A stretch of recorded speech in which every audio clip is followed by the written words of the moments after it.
Memandang orang soleh bisa memberikan hal yang positif bagi pelakunya.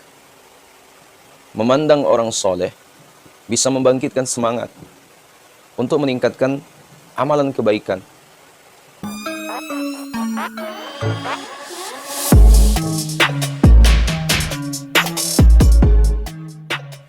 Bismillahirrahmanirrahim. Alhamdulillahilladzi an'amana bi ni'matil iman wal islam wa nusalli wa nusallimu ala khairil anam sayyidina Muhammad wa ala alihi wa sahbihi ajma'in, amma ba'du.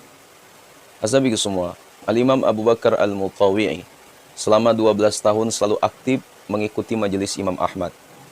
Di majelis tersebut, di majelis hadis tersebut, Imam Ahmad membacakan Al-Musnad kepada putra-putra beliau. Namun, selama mengikuti majelis tersebut, Al-Imam Al-Mutawi'i tidak memiliki catatan, walau hanya satu hadis.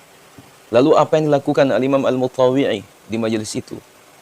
Beliau ternyata hanya ingin memandang Imam Ahmad. Ternyata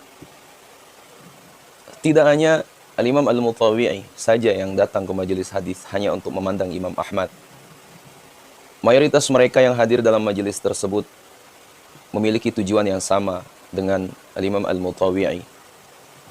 Padahal jumlah mereka yang hadir dalam majelis Imam Ahmad saat itu lebih dari 5.000 orang. Namun, yang mencatat hadis kurang dari 500 orang. Demikian Al-Imam Ibnu Al-Jauzi mengisahkan dalam Manaqib Imam Ahmad halaman 210. Azabiku semua, apa yang dilakukan oleh Al-Imam Al-Mutawi'i bukanlah hal yang sia-sia. Karena memandang orang soleh bisa memberikan hal yang positif bagi pelakunya. Memandang orang soleh bisa membangkitkan semangat untuk meningkatkan amalan kebaikan, tak kala keimanan seseorang sedang turun. Sebagaimana dilakukan oleh Al-Imam Abu Ja'far bin Sulaiman, salah satu murid Al-Imam Hasan Al-Basri. Beliau pernah mengatakan, jika aku merasakan hatiku sedang dalam keadaan qaswah atau keras, maka aku segera pergi untuk memandang wajah Muhammad bin Wasi al-Bisri. Maka hal itu mengingatkanku kepada kematian. Dalam Tarikhul Islam halaman 109. Asabiku semua, Imam Malik sendiri juga melakukan hal yang sama, tak kalah merasakan qaswah dalam hati. Beliau berkisah, setiap aku merasakan adanya qaswah dalam hati, maka aku mendatangi Muhammad bin Al-Munkadar dan memandangnya.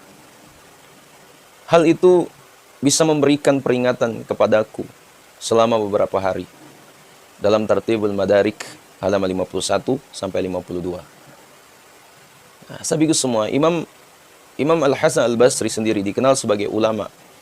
Ya, siapa memandangnya bakal ingat kepada Allah Subhanahu wa taala. Begitulah pengakuan seorang ulama semasa beliau, yaitu Al-Imam Ibn Sirin.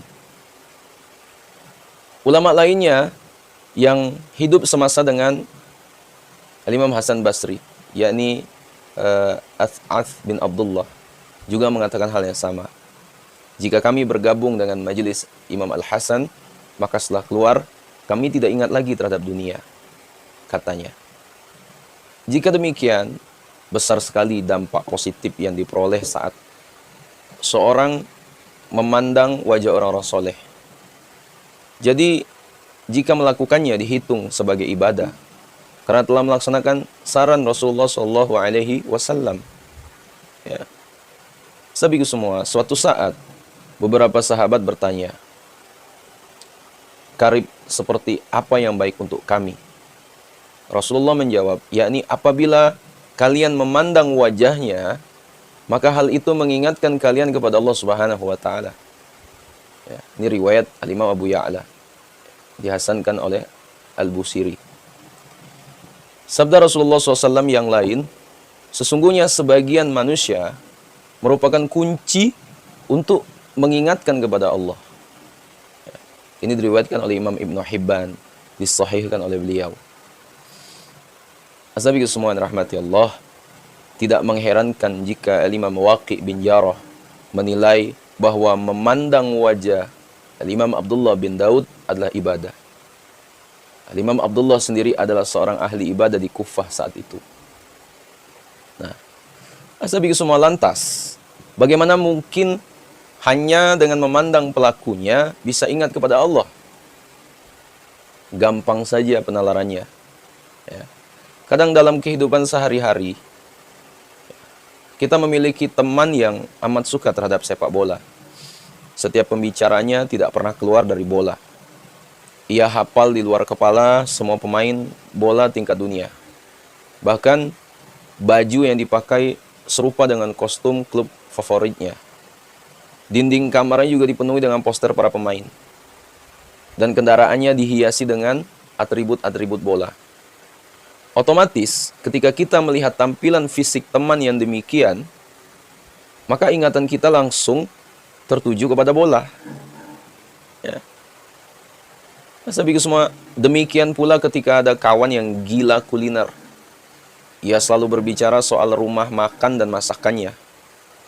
Ia banyak mencurahkan waktu untuk hobinya tersebut. Ya. Maka melihat wajah orang yang demikian akan mengingatkan kita pada makanan. Ya. Tidak jauh berbeda ketika kita memiliki kawan yang amat menjaga perkataan. Tidak menyeru kecuali menyeru kepada jalan Allah Subhanahu wa taala. Kita pun mengetahui bahwa ia selalu menjaga puasa dan sholat, baik yang wajib maupun yang sunnah. Ia pun wara', hati-hati dalam bermuamalah. Ya. Maka bertemu dengannya bisa membuat kita termotivasi untuk melakukan amalan yang lebih baik dari sebelumnya. Ya.